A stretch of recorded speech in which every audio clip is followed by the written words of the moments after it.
sida amuba turai se kokphai kara in haba kokphai pangka da kara haba kamai taino khangde subasune nong tabani na kangdaba dugi yum thokpasu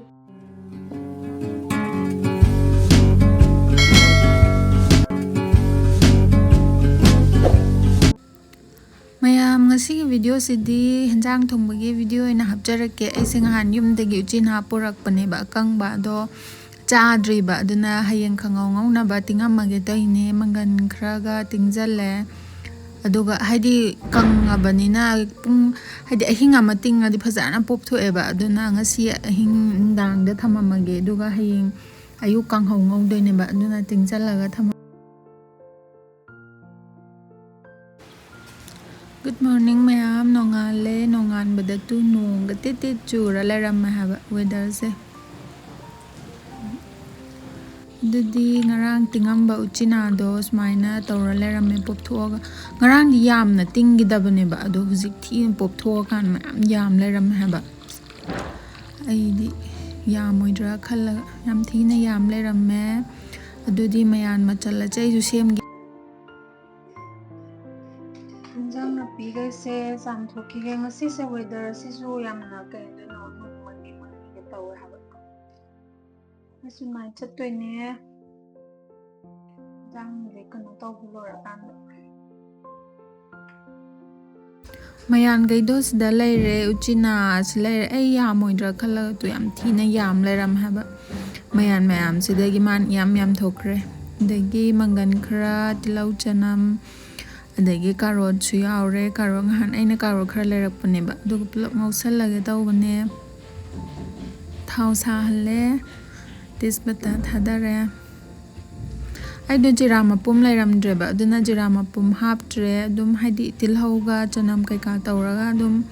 ngaurage ne jira mapum hapado manam budi nungsibane ba do ai leiramdre haparo aduna asuba haidi maru marang asuba leibdo du dum thaage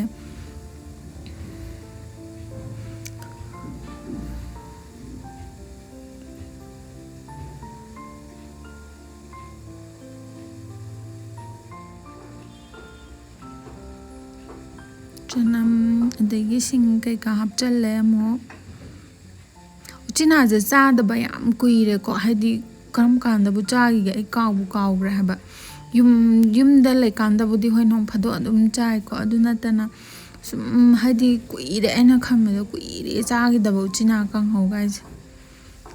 yum da la thaina angang oiringai da bu di yam toina chai ko no khangde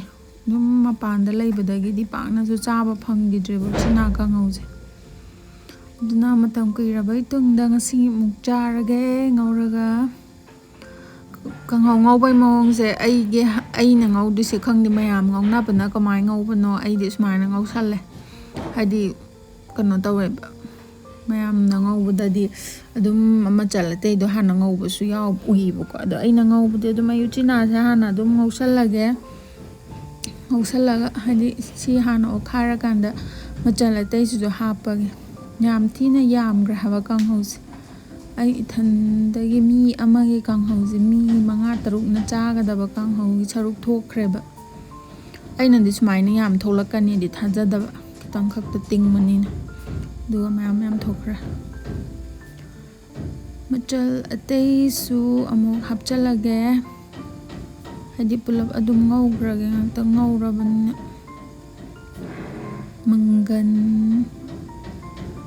mangan ja ina phajana di tingabane do khangda horan mundara moloidara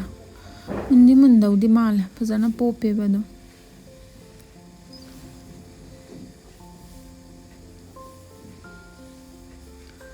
hapchalaga okharani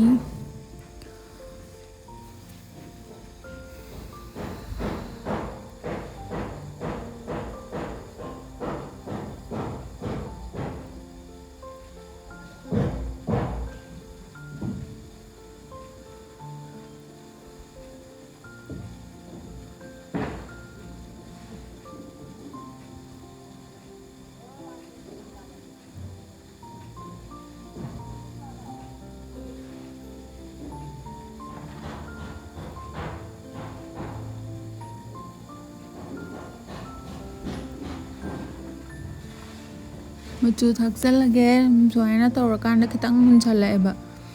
ꯑꯗꯣ ꯃꯆꯨ ꯊꯥꯛꯆꯜꯂꯅꯤ ꯑꯗꯒꯤ ꯊꯨꯝꯁꯨ ꯑꯗꯨꯝ ꯊꯥꯛꯆꯜꯂꯒꯦ ꯍꯥꯏꯗꯤ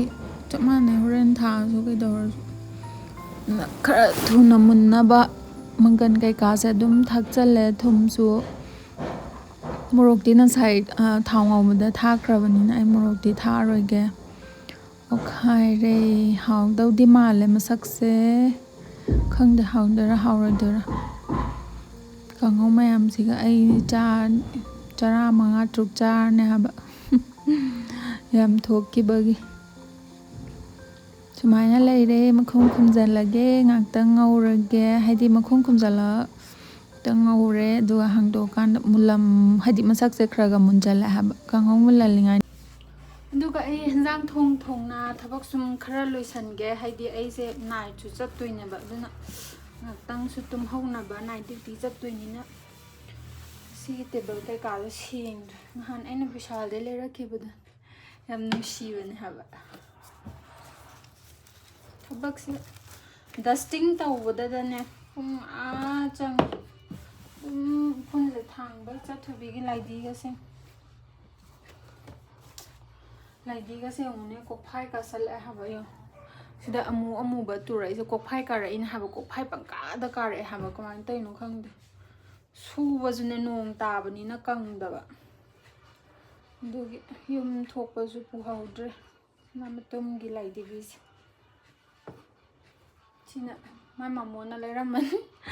ꯃꯃꯤꯠ ꯅꯥꯝꯃ ꯊꯗꯠꯈ꯭ꯔꯦ ꯍꯥꯏꯕ ꯌꯥꯁꯨ ꯌꯥꯈꯤꯗ꯭ꯔꯦ ꯁꯨꯃꯥꯏꯅ ꯂꯩꯔꯝꯕꯅꯦꯕ ꯃꯃꯤꯠ ꯅꯥꯝꯃ ꯊꯗꯠꯈ꯭ꯔꯦ ꯌꯨꯝꯗ ꯄꯨꯔ ꯁꯦꯝꯕꯗ ꯌꯥꯔꯔꯣꯏ ꯗꯁꯇꯤꯡ ꯇꯧꯕꯁꯤꯁꯨ ꯊꯕꯛ ꯑꯃꯅꯤ ꯑꯩꯒꯤ ꯀꯩꯅꯣꯁꯤꯗ ꯌꯥꯟꯁꯤꯟꯈ꯭ꯔꯦ 60